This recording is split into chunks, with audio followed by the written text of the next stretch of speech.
Hi friends, welcome back to our YouTube channel. So இந்த வீடியோவில் வந்துட்டு டே இன் மை லைஃப் தான்.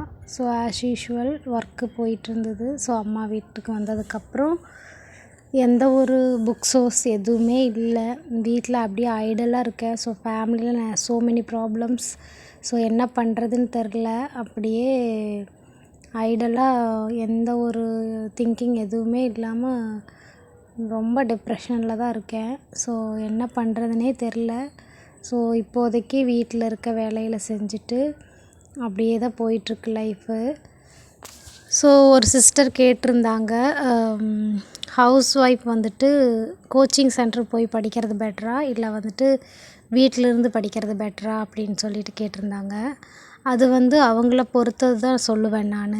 So ஒரு கிளாஸில் எடுத்துட்டிங்கன்னா நல்லா படிக்கிற ஸ்டூடெண்ட்டும் இருப்பான், நல்லா படிக்காத ஸ்டூடெண்ட்டும் இருப்பாங்க. ஸோ ஒரு ஸ்டூடெண்ட்க்கு கைட் பண்ணால் தான் அவன் படிப்பான். ஒரு ஸ்டூடெண்ட்டுக்கு எதுவுமே பண்ண தேவையில்லை, எதை படி அப்படின்னு சொல்லிட்டா போதும், அவங்க பாட்டில் படிச்சிருவாங்க. ஸோ அந்த மாதிரி தான் நமக்குமே டிஎன்பிஎஸ்சினா என்ன, சிலபஸ்னால் என்ன அப்படிங்கிறது தெரியாத வரைக்கும் கொஞ்சம் ஒழட்டலாக இருக்கும். ஸோ என்ன அப்படிங்கிறது தெரியாத வரைக்கும் நம்ம எதை பண்ணுறது, எப்படி படிக்கிறது அப்படிங்கிற ஒரு திங்கிங்கே தெரியாது.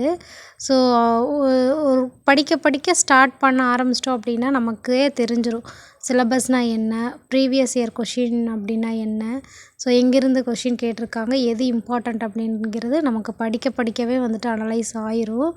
ஸோ ஒரு கோச்சிங் சென்டர் போய் படிக்கிறீங்க அப்படின்னா எஸ் அஃப்கோர்ஸ் அங்கே என்ன படிக்கணும் அப்படிங்கிறத சொல்லுவாங்க. அடுத்தடுத்து நீங்கள் இதை படிக்கணும், இது டெஸ்ட் இருக்குது அப்படிங்கிறத சொல்லுவாங்க.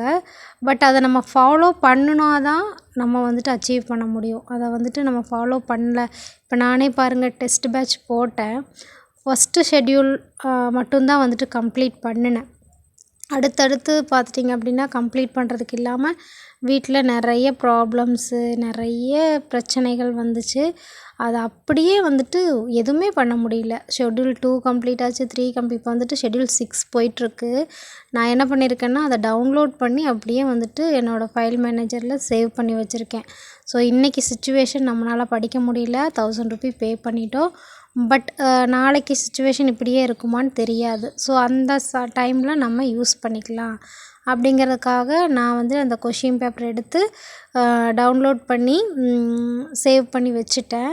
இப்போ 6th ஷெட்யூல் போயிட்டுருக்கு. பட் நான் எதுவுமே முடிக்கல. ஆல்ரெடி 10th தான் சிலபஸ் போயிட்டுருக்கு. ஷெட்யூல் 10th அப்படியே டவுன்வேர்டாக வந்துட்டுருக்கு. ஸோ நான் எதுவுமே பண்ணலை. ஸோ நிறைய ப்ராப்ளம்ஸ் வீட்டில் போயிட்டுருக்கிறதுனால எதுவுமே என்னால் பண்ண முடியல. ஸோ இப்படி தான் போயிட்டுருக்கு. நான் கோச்சிங்ஸ் அதான் சொல்கிறேன், கோச்சிங் சென்டர் போய் படிக்கிறது பெட்டரா இல்லை வீட்டிலேருந்து படிக்கிறது பெட்டரான்னு கேட்டால், கோச்சிங் சென்டருக்கு நீங்கள் போய் அமௌண்ட் ஸ்பெண்ட் பண்ணி படிக்கிறதுக்கு உங்களுக்கு சோர்ஸ் இருக்குது அப்படின்னா நீங்கள் தாராளமாக பண்ணலாம். பட் அதை பெனிஃபிட்டாக நீங்கள் யூட்டிலைஸ் பண்ணிக்கணும். இல்லை எனக்கு கோச்சிங் சென்டர் போகிறதுக்கு எந்த சோர்ஸுமே இல்லை அப்படின்னா நீங்கள் ஆன்லைன் சோர்ஸஸ்லேயே தேடி படிக்கிறது பெட்டர்னு தான் நான் சொல்லுவேன். நெக்ஸ்ட்டு ஒரு சிஸ்டர் கட் ஆஃப் பற்றி கேட்டிருந்தாங்க. கட் ஆஃப் பற்றி நான் இன்னொரு வீடியோவே போடுறேன்.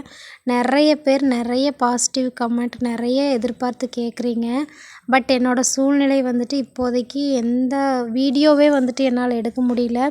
என்ன பேசணும், எதை பற்றி பேசலாம் அப்படிங்கிற திங்கிங்லேயே என்னோடய தாட் போகலை. ஸோ நிறைய ப்ராப்ளம்ஸ் இருக்குது. ஸோ நான் அதுதான் சொல்ல விரும்புகிறேன். நிறைய ப்ராப்ளம்ஸ் இருக்குது அப்படின்னு சொல்லிட்டு நாம் அப்படியே உட்காந்துடக்கூடாது. அடுத்தடுத்து என்ன அப்படிங்கிறத தான் பார்த்து நெக்ஸ்ட்டு போயிட்டே இருக்கணும். ஸோ பெண்களுக்கு நான் சொல்ல விரும்புவது என்ன அப்படின்னு பார்த்துட்டிங்கன்னா, கண்டிப்பாக படிங்க. கல்வியை மட்டும் எந்த இடத்துலையும் விட்டு கொடுத்துடாதீங்க. ஸோ என்னோடய சிஸ்டரே பார்த்துட்டிங்க அப்படின்னா 12th கம்ப்ளீட் பண்ணிவிட்டு 12th கம்ப்ளீட் பண்ணலை. ஸோ இப்போ என்ன கல்யாணம் பண்ணி கொடுத்து, என்னோடய சிஸ்டரை கல்யாணம் பண்ணி கொடுத்து, நான் பிசிஏ பிஎட்டு, என்னோடய இன்னொரு சிஸ்டர் பிகாம் ஐடி கம்ப்ளீட் பண்ணியிருக்காங்க. லாஸ்ட்டு சிஸ்டர் மட்டும்தான் கொஞ்சம் செல்லம் கொடுத்ததுனால ஸ்கூலுக்கெல்லாம் போகாதனால அப்படியே படிக்காமல் விட்டுட்டா. ஸோ இப்போ எங்களுடைய சூழ்நிலையெல்லாம் பார்த்துட்டு நாங்கள் என்ன பண்ணியிருக்கோம்னு பார்த்துட்டிங்கன்னா, வேண்டாம், எகெயின் நீ கண்டினியூ, ஃபேமிலி சிச்சுவேஷன் நிறைய இருந்துச்சு, ஒர்க்குக்கு போய் தான் ஆகணும், ஏன்னா கல்யாண கடன் இருந்தது. ஸோ அதெல்லாம் மேனேஜ் பண்ணணுன்னா ஹெல்ப் பண்ணணும் வீட்டுக்கு அப்படிங்கிற சூழ்நிலை சூழ்நிலையினால அவள் படிக்கல. ஸோ இப்போ வந்துட்டு எங்களோட சிச்சுவேஷன் ஏன்னா வீட்டில் வந்துட்டு ஒரு யாரையுமே டிபெண்ட் பண்ணி இருக்க முடியாது. ஒரு ஒரு ஒரு சில விஷயங்களில் தான் வந்துட்டு ஓகேன்னு சொல்ல முடியுமே தவிர, எல்லா விஷயங்கள்லையுமே ஒருத்தரை டிபெண்ட் பண்ணி நம்ம இருக்கவே முடியாது. ஸோ அந்த சூழ்நிலையை புரிஞ்சுட்டு அவளே இப்போ வந்துட்டு 12th கம்ப்ளீட் பண்ணுறதுக்காக நான் வந்துட்டு கிளாஸ் ஜாயின் பண்ணி விட்ருக்கேன். டுட்டோரியல் சென்டர் ஜாயின் பண்ணி விட்ருக்கேன். ஸோ அவள் வந்துட்டு அதில் படிச்சிட்ருக்கா. கெமிஸ்ட்ரி அண்டு ஃபிசிக்ஸில் வந்துட்டு போனதுனால படிச்சுட்டு எகெயின் ஏதாவது கோர்ஸ் வந்துட்டு கம்ப்ளீட் பண்ணணும் அப்படின்னு பிளான் பண்ணியிருக்கா. ஸோ அவளுக்கு வந்துட்டு இப்போ நான் ஹெல்ப் பண்ணிகிட்ருக்கேன். ஸோ இந்த மாதிரி தான் போயிட்டுருக்கு. ஸோ பெண்களுக்கு சொல்ல விரும்புகிறது என்னென்னா, கண்டிப்பாக உங்களுடைய எஜுகேஷனை வந்துட்டு விட்டுறாதீங்க. உங்களுடைய எஜுகேஷன் தான் லாஸ்ட்டில் நமக்கு கை கொடுக்குறதே அந்த எஜுகேஷன் மட்டும்தான். ஸோ இப்போ அந்த எஜுகேஷன் நம்பி தான் நான் வந்து உட்காந்துருக்கேன். ஸோ அந்த மாதிரி வந்துட்டு எல்லா சூழ்நிலையிலும் நமக்கு கை கொடுக்குறது வந்துட்டு கல்வி தான். நிறைய பேர் நிறைய கமெண்ட் பண்ணியிருந்தீங்க, இப்படியே இருக்காதீங்க, படிங்க, எல்லா சூழ்நிலையும் மாறும் அப்படின்னு சொல்லிட்டு. ரொம்ப ரொம்ப நன்றி. அண்டு நீங்கள் எதிர்பார்க்கக்கூடிய வீடியோஸ் நான் அடுத்தடுத்து உங்களுக்கு நான் கொடுக்குறேன். ஸோ நானுமே அடுத்து படிக்கலான்னு வந்துட்டு முடிவு பண்ணிட்டேன். யோசிச்சிட்டே இருந்தால் எல்லாமே ஓவர் திங்கிங்லேயே தான் இருக்கும். ஸோ இங்கேயுமே பார்த்துட்டிங்க அப்படின்னா பசங்கக்கிட்ட புக்ஸே எதுவுமே இல்லை. எங்கிட்டயும் எந்த சோர்ஸுமே இல்லை. பசங்கக்கிட்ட கேட்டால் எல்லாமே ஸ்கூலில் வந்து வாங்கி வச்சுட்டாங்க அப்படின்னு தான் சொல்கிறாங்க. ஸோ கண்டிப்பாக அடுத்தடுத்து மொபைல்லையாவது கண்டிப்பாக படிக்கலாம் அப்படின்னு டிசைட் பண்ணிட்டேன்.